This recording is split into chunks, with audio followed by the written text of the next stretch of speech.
আন্দোলন যত তীব্র হয় মানুষের আকাঙ্ক্ষাটাও তত বড় হয়, এবং সেই আকাঙ্ক্ষা অনুযায়ী পরবর্তী সমাজটা না চলে মানুষের মধ্যে কিন্তু আবার হতাশা আসে।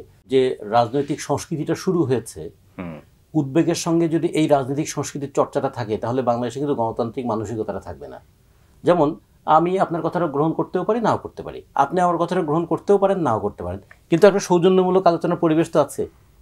কিন্তু যদি হয় যে আপনি আমাকে কথা বলতেই দিবেন না অথবা আমি আপনার কথা শুনবই না, তাহলে কি দাঁড়াবে? তাহলে কি কোনো আলোচনা করা যাবে? আমরা তো 5ই আগস্টের মধ্য দিয়ে একটা স্বপ্নের বীজ বপন করতে চেয়েছিলাম যে ফ্যাসিস্ট মানসিকতাটার অবসান হবে। আমরা বলছি যে ফ্যাসিস্ট পালালো, কিন্তু ফ্যাসিস্ট মানসিকতাটা তো আরও বিস্তৃত হয়ে যাচ্ছে। কি আমরা একটা অতি নিয়ন্ত্রিত রাজনৈতিক পরিস্থিতি থেকে একটা অতি বিশৃঙ্খল রাজনীতির মধ্যে কি পড়ে গেলাম, যে যা খুশি তা করে পার পেয়ে যাবে? এইটা কিন্তু উদ্বেগের ব্যাপার। আর একটা বিষয় খেয়াল করে দেখুন, এর যাবৎকাল এই ভূখণ্ডটাতে যত বড় বড় আন্দোলন হয়েছে, সব আন্দোলনের মধ্য দিয়ে একটা উত্থান হয়েছে, তারপরে একটা নিয়মতান্ত্রিক প্রক্রিয়া শুরু হয়েছে। যেমন ধরুন 52 ভাষা আন্দোলন, তারপরে কিন্তু 54 যুক্তফ্রন্ট নির্বাচন হতে হয়েছে। ভাষা আন্দোলনের মধ্যে যে উত্থান হয়েছে মানুষের, যে একটা ভাষাভিত্তিক জাতীয়তাবাদী আবেগ তৈরি হলো, এটার পরিণতি কি হবে? নির্বাচন তারপরে চলে এসছে। আবার ধরুন সে যদি 69-এর গণ অভ্যুত্থান দেখি, গণ অভ্যুত্থানের উত্থান হলো, 70-এর নির্বাচন আসতে হলো। আবার ধরুন 90-এর একটা অভ্যুত্থান হলো, অভ্যুত্থানের পর 91 নির্বাচন আসতে হলো। কারণ যে কোনো উত্থানের পর অন্তত একটা প্রকৃতির নিয়মের মতো যে কোনো ক্ষেত্রে দেখুন প্রচণ্ড ঝড়ের পরে মানুষ কি করে? ঘরটা আবার ঠিকঠাক করে। ঝড়ে যখন সব লণ্ডভণ্ড হয়ে যায় তখন তো মানুষের ঘর ঠিক করার প্রয়োজন হয়। ঠিক তেমনি অভ্যুত্থানের মধ্য দিয়ে মানুষের যখন একটা আকাঙ্ক্ষার বিরাট একটা জাগরণ ঘটে, তারপরে মানুষ বলে এই আকাঙ্ক্ষা অনুযায়ী দেশটা কিভাবে চলবে এটা ঠিক করি। আচ্ছা, দেশ কিভাবে চলবে ঠিক করার একটা এখন পর্যন্ত সাধারণ গৃহীত পথ কি? সাধারণ গৃহীত পথ হচ্ছে একটা নির্বাচনের মধ্য দিয়ে ক্ষমতা হস্তান্তর। আমাদের দেশে তো আমরা 3 ধরনের ক্ষমতা হস্তান্তর প্রক্রিয়া দেখেছি। একটা হচ্ছে যদি বলি পিসফুল ট্রানজিশন অফ পাওয়ার, সেটা কি? যে নির্বাচনের মধ্য দিয়ে ক্ষমতা। আর একটা কি দেখেছি আমরা হলো যে একটা আন্দোলনের মধ্য দিয়ে ক্ষমতা পরিবর্তন, সেটা হচ্ছে অভ্যুত্থান। আর হলো কনস্পিরেসির মধ্যে দিয়ে ক্ষমতা পরিবর্তন, সেনা অভ্যুত্থান। তাহলে এই 3টে পদ্ধতি ছাড়া তো আর কোনো ক্ষমতা হস্তান্তরের পথ নাই। তাহলে আগামীতে এই সরকার যদি তার ক্ষমতাটা হস্তান্তর করতে চান, তিনি কোন পথে ক্ষমতা হস্তান্তর করবেন? এক অভ্যুত্থানের মধ্য দিয়ে এসে আর একটা অভ্যুত্থানের মধ্য দিয়ে কি তিনি ক্ষমতা হস্তান্তর করবেন, নাকি কোনো কনস্পিরেসির মধ্যে দিয়ে ক্ষমতা হস্তান্তর করবেন, নাকি একটা peaceful transition and transformation of our system, এটার কথা জায়গায় যাবেন? আমরা এই জন্য বলেছিলাম আন্দোলন যত তীব্র হয় মানুষের আকাঙ্ক্ষাটাও তত বড় হয়, এবং সেই আকাঙ্ক্ষা অনুযায়ী পরবর্তী সমাজটা না চলে মানুষের মধ্যে কিন্তু আবার হতাশা আসে। হতাশা আসলে তখন আবার সেই পুরনো কথাগুলি আসে। তাহলে আন্দোলনের সুফলটা কে নিয়ে গেল? না, কিন্তু এই পরিস্থিতির জন্য আপনি কাকে দায়ী করবেন? দুটো জিনিসকে দায়ী করবো আমরা। বলেন। একটা দায়ী করবো যারা দায়িত্ব নেন তাদেরকে দায়ী করতে হবে প্রথম, আর যারা আন্দোলন করেছে তাদেরও দায় নিতে হবে। তাহলে দায়িত্ব নিয়েছেন সরকার, তিনি অনেক সময় বলেছেন যে ছাত্ররা আমাকে দায়িত্ব দিয়েছে, তো তিনি তো নিয়েছেন, তো নিয়েছেন যখন তখন তার একটা দায়িত্ব নিয়ে পালন করতে হবে। আর যারা আন্দোলন করেছেন বলে দাবি করছি আমরা, তাহলে আমাদের একটা দায় আছে না? আমরা তো আন্দোলন করেছি একটা অগণতান্ত্রিক ব্যবস্থার বিরুদ্ধে, আমরা কেন গণতান্ত্রিক আচরণ করছি না? আমরা কেন মব কালচারকে প্রশ্রয় দিচ্ছি? আমরা কেন একে ধরো ওকে মারো ওর বাড়ি জ্বালিয়ে দাও এই কথাটা বলছি?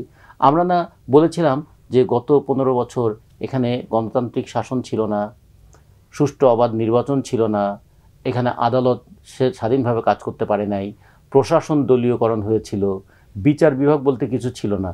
এখন আমি প্রশাসনের ঘাড়ের উপর বসে একে পোস্টিং দাও, ওকে প্রমোশন দাও, ওকে বরখাস্ত করে, এটা যদি করি, বিচার বিভাগেও যদি মানুষ যাওয়ার ক্ষেত্রে ভয় পায় অথবা বিচার বিভাগ ঠিকমতো কাজ করবে কিনা সেরকম সন্দেহের মধ্যে পড়ে, তাহলে কি মানুষ মনে করবে?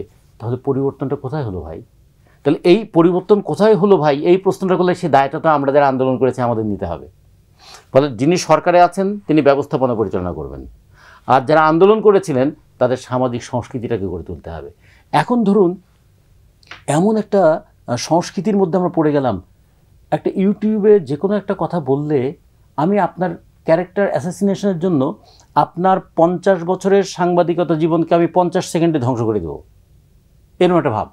জানি না ধ্বংস করতে পারবো কিনা, কিন্তু আমি কোনো কথা বললে অন্তত এই বাংলাদেশে 50,000 লাইক দিবে, দিয়ে বলবে আসলেই উনি আসলে এইরকমই বোধ হয়।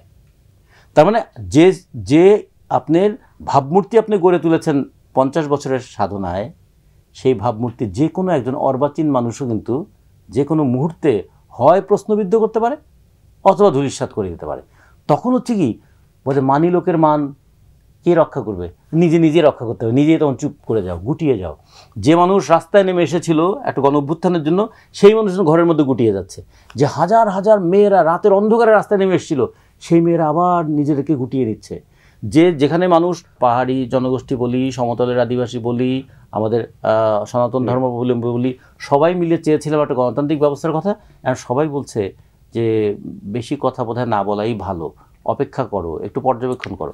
সেই কারণে আমরা বাসদ এবং সিপিবির পক্ষ থেকে বলেছিলাম এই পরিস্থিতিটা যদি কন্টিনিউ করতে থাকে তাহলে কিন্তু মানুষের রাজনৈতিক সংস্কৃতিটা নষ্ট হবে, আন্দোলনের যে ঐতিহ্য সেটা নষ্ট হয়ে যাবে, আন্দোলনের যে অর্জন সেটা কিন্তু বিসর্জনের জায়গায় চলে যাবে। ফলে একটা নির্বাচিত সরকার যদি আসে তাহলে তো একটা জবাবদিহিতার মধ্যে পড়বে। জবাবদিহিতা ছাড়া গণতন্ত্র অপারেট করে না, এটুকু বলে আমি শেষ করি। যেমন ধর ছোট্ট একটা ঘটনা ঘটলো, গত পরশুদিন নতুন শিল্প খাতে গ্যাসের দাম 33% বাড়িয়ে দেওয়া হলো। আচ্ছা, এটা কোনো একটা নির্বাচিত সরকার করলে কি হতো? রাস্তায় প্রতিবাদ হতো, এনার্জি রেগুলেটরি কমিশনের সামনে গণশুনানি হতো, পত্রপত্রিকা লেখালেখি হতো। এখন সবাই চুপ করে আছে কেন? দুটো কারণে চুপ করে আছে, যে বলে বোধহয় কিছু লাভ হবে না, আর দ্বিতীয়ত হচ্ছে ইনি তো অন্তর্বর্তীকালীন সরকার, এনাকে বলে আর কি হবে। তা ফলে যখন একটা নির্বাচিত সরকার থাকে তখন তার একটা দায় থাকে। যখন নির্বাচিত সরকার থাকেন না, তিনি যদি নৈতিক সরকারও হন, তিনি যদি অভ্যুত্থানের সরকারও হন, তো অভ্যুত্থানের সরকারের একটা নৈতিক ভিত্তি থাকে, এটা ঠিক। কিন্তু তার নৈতিক ভিত্তি ছাপিয়ে যদি কর্তৃত্বটা সামনে চলে আসে তখন কিন্তু মানুষের মধ্যে একটা ভয়ের সঞ্চার হয়। আমরা এই জন্য বলি একটা নির্বাচনটা খুব দ্রুত দরকার।